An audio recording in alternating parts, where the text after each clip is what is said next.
इसलिए जो काम आपके लिए हो गए हैं उनका तो कम से कम ढंढोरा पीटिए,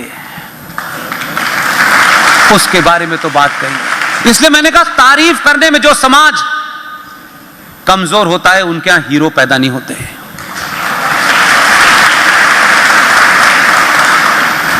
किसी को भी आपसे कुछ ऐसा नहीं चाहिए जिसकी वो आपसे सोचते हो कि ये इसको ले लेगा, कुछ नहीं चाहिए।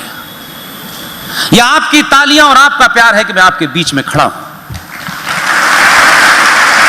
आरएसएन को नहीं चाहिए, जीडी को नहीं चाहिए, सुशील को कुछ नहीं चाहिए, किसी को कुछ नहीं चाहिए। हम सबके एजेंडे में एक ही चीज है, ना कोई संगठन है वो हिंदूवादी हो, वो नॉन हिंदूवादी हो, वो ये सरकार हो, वो सरकार हो, हम किसी सरकार की चौखट पे कभी नहीं दिखाई देंगे। हमारे मूल में राष्ट्र है और उसके अलावा कुछ भी नहीं है। इसलिए राष्ट्र को पहचानिए, देश को अलग समझिए और सभी धर्म बराबर हैं, इस फ्रॉड से बाहर निकलिए। जब आप ये कहते हैं कि सभी धर्म बराबर हैं तो मालूम है आप अनजाने में क्या करते हैं, आप कीचड़ की नाली को समुद्र से तुलना करने लगते हैं।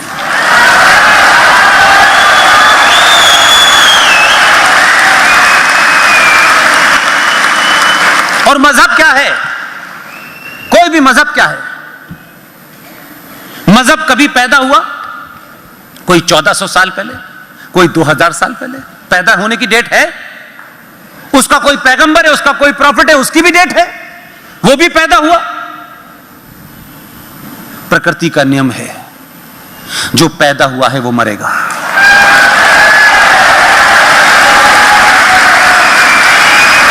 सनातन की कोई डेट है? सनातन की कोई किताब नहीं है। न सनातन पैदा हुआ है, न सनातन मर सकता।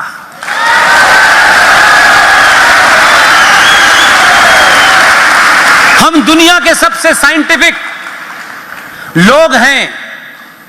आज हमको बताया जाता है साइंटिफिक टेम्परामेंट होना चाहिए। हमारी तो डाई ही साइंटिफिक है, वो चिप ही साइंटिफिक है। हम कोई काम अनसाइंटिफिक नहीं कर सकते। यह हो सकता है कि बीच के कालखंड में कुछ लोगों ने उस पूरे सनातन को अपनी दुकान चलाने के लिए तरह तरह के परपंच कर दिए हों। वो होता है, हमेशा होगा, वो कोई नई बात नहीं है। आप 5 तत्वों की बात करते हैं। ये 5 तत्व किसने बनाए? मैंने नहीं बनाए, आपने नहीं बनाए, ये प्रकृति का हिस्सा है। सनातन शुद्ध रूप से प्रकृति का हिस्सा है। उसी के तहत आप सूरज की पूजा नहीं करते। हमने पूजा के माध्यम से आपको सूरज तक भेजने की कोशिश की कि आप समझें, क्योंकि आपकी अकल उस वक्त के दौर में ऐसी नहीं थी कि हम साइंस से आपको समझा पाते। जैसे एक मां अपने 5 साल के बच्चे को जब बोतल से दूध पिलाना चाहती है, जब गिलास से दूध पिलाना चाहती है, तो उस बच्चे से ये नहीं कहती कि बेटा ये दूध पीना चाहिए क्योंकि इसमें कैल्शियम होता है, कैल्शियम में ये गुण होते हैं, इससे तुम्हारी हड्डी मजबूत होगी। वो ये नहीं कहती, जानती है ये नहीं। उसको सिंबॉलिक तौर पे पिलाती है कि बेटा दूध पी लो, नहीं भौं आ जाएगा। उस मां का भाव क्या है? उस बच्चे को दूध पी ले। लेकिन वही मां उस बच्चे को जब 15 साल का हो जाता है तब नहीं कहती भौं आ जाता है, तब कहती है बेटा इसको पियो, हड्डी मजबूत होगी, तभी तुम जमाल भाई के मुंह पे मार सकते हो। तो दोनों चीजें हैं। इसलिए जब हम किसी चीज को समझाते हैं तो उसको आम आदमी की भाषा में समझाते हैं। तो आपसे कहा गया सूर्य की पूजा करनी चाहिए, सूर्य की पूजा नहीं करनी चाहिए।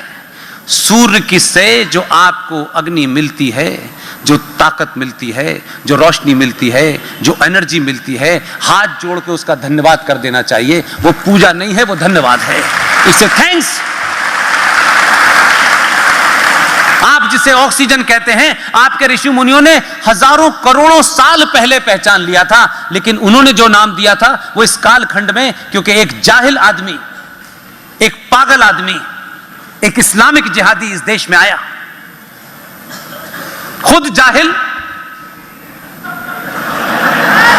सोच जाहिल, और वो पहुंचा कहां? वो पहुंचा नालंदा। उसने कहा कि एक किताब आ गई है 1400 साल पहले, इसमें हकीम लुकमान का हर फार्मूला है, बाकी सबको जला दो। उस खिलजी ने पूरी लाइब्रेरी नालंदा की जला दी। 3 महीने तक लाखों किताबें जलती रही। क्योंकि उसे जाहिल था वो बेसिकली। तो इस कालखंड की वजह से जो आपका पूरा उत्थान है, आपका जो वजूद है, जिस साइंस पे रखा है, उसके लिए आपको नोट्स नहीं मिल रहे हैं। इसलिए आज आपको बहुत सारे लोग जो इंग्लिश वाले यहां से ले गए थे चीजें चुरा करके, वही आपको बता रहे हैं कि ऑर्गेनिक फूड खाना चाहिए।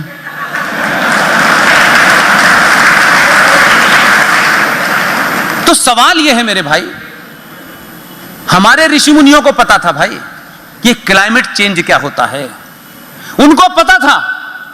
तुमसे ज्यादा ज्ञानी थे, साइंटिस्ट थे। उन्होंने कहा कि धरती पर सिर्फ एकमात्र एक पेड़ ऐसा है जो 24 घंटे ऑक्सीजन देता है, उसका नाम है पीपल। अब उस वक्त कैसे वो कन्वे करते, इस बात से कैसे बताते, क्योंकि लोग ये पूछने लगते, क्योंकि उनके पास समझाने के लिए तरीके नहीं थे। और उस दौर में जो समझाने के तरीके होंगे भी, वो हमारे और आपके बीच में इस कालखंड में जो पागल यहां आए जिन्होंने पूरा साहित्य जला दिया, तो वो गैप हो गया। लिहाजा उन्होंने कहा पीपल की पूजा करनी चाहिए। हम जब पूजा करेंगे तो एक लोटा पानी रोज चढ़ाएंगे, वो जीवन भर में कभी सूख नहीं सकता। उसको पूजा से जोड़ दिया। यह अलग बात है कि अब शहर में कहीं भी जाओ, दिल्ली में कहीं भी जाओ, पीपल के पेड़ पर इतने कलावे बांधते हैं, ऐसे लगता है उसकी गर्दनी पिचकाती है, और इतने लड्डू खिलाते हैं कि उसमें चींटी लग जाती है। भाई, पीपल के पेड़ की पूजा का कोई अर्थ यह नहीं है कि आप उस पर लड्डू चढ़ाएं। एक ही अर्थ है कि आप उस पे पानी डाल के आ जाएं, गर्मी, बरसात, लू के समय भी पानी मिलेगा तो वो जीवित रहेगा। जीवित रहेगा तो आपको 24 घंटे ऑक्सीजन देगा। इतना ही मतलब है। हमारी संस्कृति में नदी क्या है, हमारे जाने अनजाने में भाव समझने की कोशिश कीजिए। हम हर नदी के आगे मां लगाते हैं। ये गंगा मां है, ये जमुना मां है, ये सरस्वती मां है, ये तमाम है। हम इसका भाव नहीं समझ पा रहे। हमारे बुजुर्गों ने हमको बताया नहीं। आज भी चले जाइए, मैं तो ऐसी जगह पैदा हुआ जहां आप जानते हैं कि मेरे क्या संस्कार थे। भाई, एक ही संस्कार से बच गया, बाकी तो हो गए। बस चलता वो भी हो जाता, उसी से बचा लिया। यही मेरी बहुत बड़ी जीत है।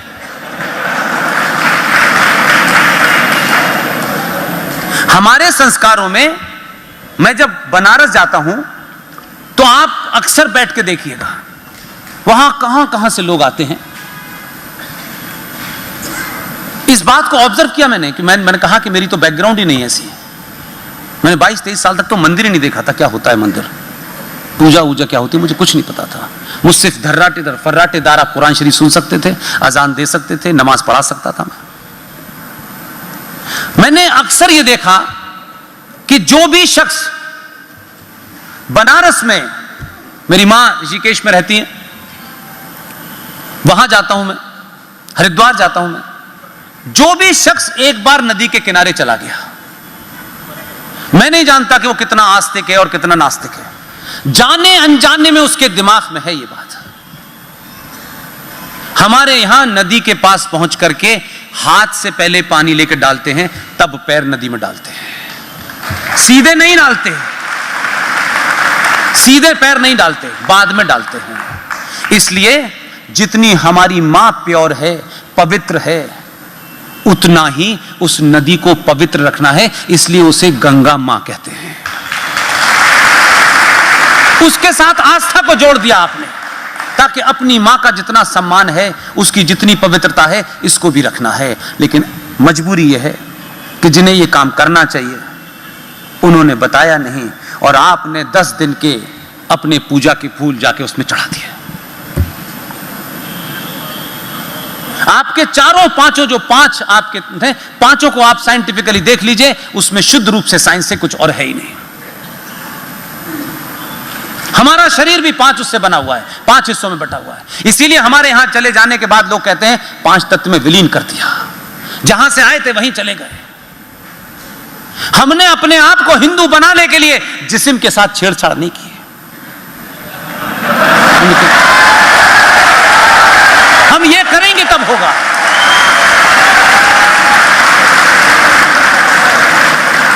हमको जिसने भेजा है उसे हम मानते हैं कि वो समझदार था, वो अक्लमंद था।